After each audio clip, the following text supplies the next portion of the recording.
بسم اللہ الرحمن الرحیم۔ السلام علیکم دوستو، ایک نئی ویڈیو کے ساتھ حاضر ہیں۔ چلیں اپنی ویڈیو سٹارٹ کرتے ہیں۔ تائیوان دنیا کا ایک ایسا ملک بن گیا ہے جس کے استعمال میں تمام F-16 جہاز بلاک 70-72 والے ہونے جا رہے ہیں۔ اس وقت تائیوان کی ایئر فورس کے پاس آپ کہہ لیں کہ تقریباً 140 کے قریب F-16 جہاز موجود ہیں، تقریباً 66 کے قریب F-16 بلاک 70 والے اس نے مزید آرڈر کر رکھے ہیں۔ انتہائی زیادہ مہنگا آرڈر ہے، میں آپ کو کئی ویڈیوز کے اندر بتا چکا ہوں کہ تقریباً 120 ملین کا یہ بلاک 72 والا F-16 تائیوان کو پڑنے جا رہا ہے۔ $120 ملین ایک F-16 کے حوالے سے اچھی خاصی بڑی رقم ہے۔ میں نے آپ کو کئی دفعہ یہ بھی بتایا کہ آنے والے دنوں میں F-35 کا جو پرائس ٹیگ ہے وہ اس سے کہیں زیادہ سستا ہونے جا رہا ہے۔ خیر اینی وے، یہ تو ہمارا ٹاپک نہیں ہے، لیکن اس وقت تائیوان کے پاس جو پرانے F-16 موجود ہیں، جن کی تعداد میں نے آپ کو بتایا کہ تقریباً 140-141 کے قریب ہے، تائیوان نے ان کو بھی F-16 کے بلاک 72 ویریئنٹ کے اوپر جو ہے وہ کنورٹ کر لیا۔ یہ بیسیکلی تائیوان نے ایک ماڈرنائزیشن پروگرام جو ہے وہ رن کیا ہوا تھا، اس کو انہوں نے فینکس رائزنگ کا نام دیا ہوا تھا۔ بیسیکلی اس کا جو ان کی زبان میں نام ہے وہ تو کچھ اور ہے، لیکن انگلش میں اس کا مطلب جو ہے وہ فینکس رائزنگ بنتا ہے۔ فینکس جو ہے وہ بیسیکلی ایک میتھیکل برڈ ہے۔ تو اس پروگرام کے تحت تائیوان کے جو پرانے F-16 جہاز ہیں ان کو بلاک 70-72 کے اوپر وہ اپ گریڈ کر رہے ہیں۔ نہ صرف اپ گریڈ کر رہے ہیں بلکہ جو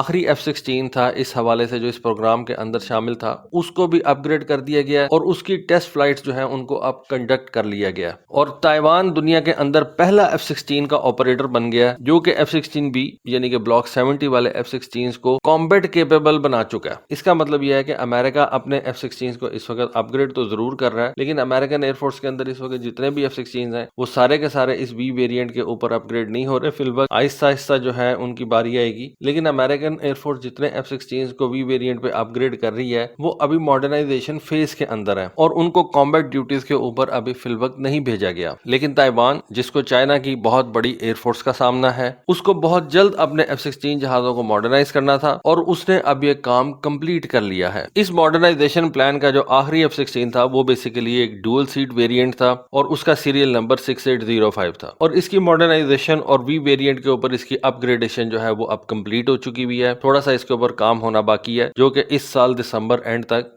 جو کہ اب دسمبر کا مہینہ چل رہا ہے، اسی مہینے کے اینڈ تک جو ہے وہ کمپلیٹ کر لیا جائے گا، اور جنوری 2024 کے اندر یہ 140 F-16 فلی طریقے سے بلاک 72 کے اوپر اپ گریڈڈ ہوں گے اور کامبیٹ ریڈی ہوں گے۔ یعنی کہ آپ کہہ سکتے ہیں کہ اگر چائنا اور تائیوان کی جنگ ہوتی ہے تو چائنا کو F-16 کے بلاک 72 کا سامنا کرنا پڑے گا۔ تائیوان نے یہ جو فینکس رائزنگ والا ماڈرنائزیشن پروگرام ہے اس کو 2016 کے اندر شروع کیا تھا۔ اس وقت اس پروجیکٹ کی جو پرائس طے ہوئی تھی وہ تقریباً $4.5 بلین تھی۔ شروع کے اندر تقریباً 144 کے قریب یہ F-16 جہازوں کو V ویریئنٹ کے اوپر اپ گریڈ کیا جانا تھا، جن کے اندر سنگل سیٹ اور ڈوئل سیٹ ویریئنٹ دونوں شامل تھے، لیکن اس دوران کچھ سالوں کے اندر تائیوان کے 3 جہاز جو ہیں وہ تباہ ہو گئے، اور اب تائیوان کے پاس تقریباً 141 کے قریب یہ F-16 جہاز ہیں جن کو اپ گریڈ کیا جا چکا ہے۔ تائیوان نے جب یہ اوریجنل F-16 جہاز پرچیز کیے تھے اس وقت F-16 جہاز بیسیکلی اس کی اوریجنل کمپنی جنرل ڈائنامکس، جس نے اس جہاز کو تیار کیا تھا، بنایا تھا، اس سے پرچیز کیے گئے تھے۔ بعد میں جنرل ڈائنامکس کو لاک ہیڈ مارٹن نے پرچیز کر لیا تھا، لیکن اوریجنل یہ جو F-16 جہاز ہے یہ جنرل ڈائنامکس نے تیار کیا تھا۔ اس وقت تائیوان نے جنرل ڈائنامکس سے یہ بلاک 20 والے F-16 جہاز پرچیز کیے تھے، جن کو آج اپ گریڈ کر کے بلاک 70 کے اوپر کنورٹ کر دیا گیا۔ ان کے اندر AN/APG-66V3 ریڈارز جو ہیں وہ انسٹال ہوئے ہوئے تھے، جو کہ اس وقت زیادہ سے زیادہ AIM-7 sparrow air to air missile fire کر سکتے تھے، اور اس وقت ان F-16 کے اندر یہ کیپیبلٹی نہیں تھی کہ ان کے اوپر AIM-120 AMRAAM میزائلز انٹیگریٹ کیے جائیں اور ان کو فائر کیا جا سکے۔ تائیوان کے F-16 زیادہ سے زیادہ AIM-7 sparrow air to air missile جو ہے وہ فائر کر سکتے تھے۔ پھر تائیوان کے F-16 کے اندر ایک اسپیشل قسم کا فرینڈ اینڈ فو سسٹم جو ہے وہ انسٹال کیا گیا تھا، کیونکہ تائیوان اپنے ملک کے اندر بنے ہوئے بھی کچھ جہاز جو ہیں وہ استعمال کرتا ہے۔ اس حوالے سے اسٹینڈرڈ F-16 کا جو فرینڈ اینڈ فو سسٹم تھا اس کو اپ گریڈ کرنا بڑا ضروری تھا۔ تائیوان کے استعمال میں F-16 جہاز ریتھیون کمپنی کے بنے ہوئے AN/ALQ-183 الیکٹرانک کاؤنٹر میئر پاڈز جو ہیں ان کو بھی اٹھا کے لے کے جا سکتے تھے، جو کہ ان F-16 جہازوں کی اپنی سروائیویبلٹی کے لیے انتہائی زیادہ امپورٹنٹ تھے، اور اس وقت زیادہ تر استعمال ہونے والے AN/ALQ-131 سے زیادہ بہتر تھے۔ پہلے 2 F-16 جو بلاک V ویریئنٹ کے اوپر اپ گریڈ کیے گئے تھے انہوں نے امریکہ کے اندر 2015 کے اندر جو ہے وہ اپنی فلائٹ ٹیسٹنگ کمپلیٹ کر لی تھی۔ بعد میں ان دونوں اپ گریڈڈ F-16 کو تائیوان بھیج دیا گیا، اور ان دونوں جہازوں کی پرفارمنس کو دیکھنے کے بعد تائیوان نے اپنے باقی جہازوں کا معاہدہ جو ہے وہ امریکہ کے ساتھ سائن کیا، اور باقی جتنے بھی یہ 140 جہاز تھے یہ تائیوان کے اندر اپ گریڈ کیے گئے ہیں۔ اس کے ساتھ ساتھ تائیوان کو امریکہ نے ایک اور فیسلٹی بھی دی ہے کہ امریکہ امریکہ نے تائیوان کے ان F-16 کی ریپیئر، مینٹیننس اور اوور آل کے لیے سارے کا سارا انفراسٹرکچر جو ہے وہ تائیوان کے اندر اب بلڈ کرنا شروع کر دیا تاکہ ان F-16 کو کسی بھی قسم کی ریپیئر، مینٹیننس یا اوور آل کے لیے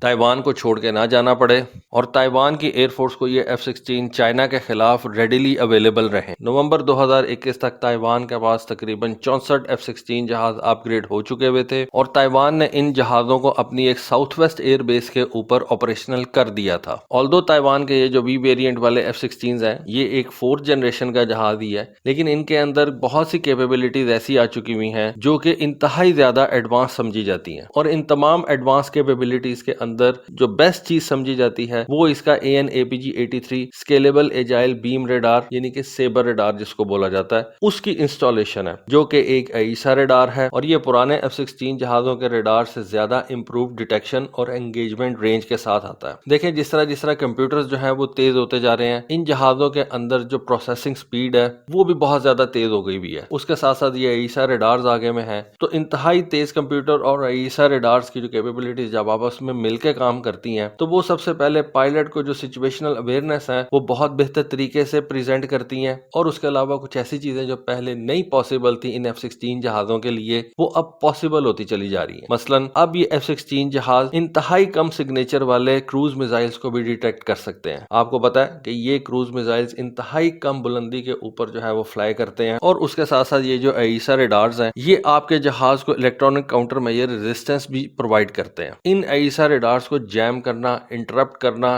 اتنا آسان نہیں ہوتا، اور اس کے علاوہ ان کی مینٹیننس بھی بہت زیادہ آسان ہوتی ہے، اور اس کی ریزن یہ کہ ان AESA ریڈارز کے اندر کوئی فزیکل موونگ پارٹ جو ہے وہ انوالو نہیں ہوتا۔ یہ AESA ریڈارز جو ہیں یہ فکس ہوتے ہیں، اور ٹھیک ہے کہ یہ سیبر ریڈار اس F-16 جہاز کا سب سے مین کمپوننٹ ہے، لیکن اس کے علاوہ بھی اس کے اندر بہت سی جو ہے وہ اپ گریڈیشن کی گئی ہے، جس کے اندر اس وی ویریئنٹ والے F-16 کے ایئر فریم کو بھی ماڈیفائی کیا گیا، اس کے جو لینڈنگ گیئرز ہیں ان کو اسٹرینتھن کیا گیا، جس کی وجہ سے یہ زیادہ مینیشنز اٹھا کے لے کے جا سکتے ہیں، زیادہ فیول لے کے جا سکتے ہیں، ویپنز لوڈ جو ہے وہ زیادہ کر سکتے ہیں، اور زیادہ قسم کا اسلحہ جو ہے وہ اٹھا کے لے کے جا سکتے ہیں۔ تو اگر ایک پرانا F-16 جہاز وی ویریئنٹ کے اوپر اپ گریڈ کر دیا جاتا ہے تو آپ کہہ لیں کہ وہ پہلے سے زیادہ پرفارمنس جو ہے وہ دکھا سکتا ہے، اور اس کی افادیت جو ہے وہ کافی زیادہ بڑھ جاتی ہے۔ تائیوان اپنے F-16 جہازوں کو میری ٹائم رول کے لیے بھی استعمال کرتا ہے، اور ان F-16 جہازوں کے اوپر AGM-84 ہارپون میزائل فٹ کیے جا سکتے ہیں، فائر کیے جا سکتے ہیں۔ اس کے علاوہ تائیوان کے یہ جہاز AGM-88 high speed anti radiation missile بھی فائر کر سکتے ہیں، AGM-154 joint stand of weapons جو ہے وہ فائر کر سکتے ہیں، stand off land attack missile expanded response والے سلیم ER جو ہیں جن کی رینج تقریباً 170 میل ہے وہ فائر کر سکتے ہیں، اور لانگ رینج کے اوپر بڑی پن پوائنٹ ایکوریسی کے ساتھ اپنے ٹارگٹ کو نشانہ بنا سکتے ہیں۔ تائیوان کے یہ F-16 جہاز ملک کے اندر بنے ہوئے Wan Chien stand off missile بھی فائر کر سکتے ہیں۔ تو تائیوان کے لیے یہ F-16 انتہائی زیادہ امپورٹنٹ ہے۔ آپ کہہ سکتے ہیں کہ تائیوان کے پاس اس وقت جتنے بھی فائٹر جیٹس موجود ہیں ان میں یہ F-16 سب سے زیادہ ایڈوانس ہیں، اور تائیوان اپنے جزیرے کی حفاظت کے لیے ان F-16 جہازوں کے اوپر انتہائی زیادہ ڈیپینڈنٹ ہے، اور اب دنیا کا پہلا ملک بن گیا جو تقریباً 150 کے قریب یہ بلاک 70 والے F-16 جہاز استعمال کر رہا ہے، اور وہ سارے کے سارے کمبیٹ ریڈی ہیں۔ تو F-16 کے حوالے سے ایک اپڈیٹ میری نظروں کے سامنے سے گزری تھی، سوچا آپ کے ساتھ شیئر کروں۔ ہوپ فلی آپ کو آج کی ویڈیو، آج کی انفارمیشن پسند آئی ہوگی۔ کامنٹ سیکشن میں اپنی رائے سے ضرور آگاہ کیجیے گا۔ آج کے لیے بس اتنا ہی۔ تھینک یو، اللہ حافظ۔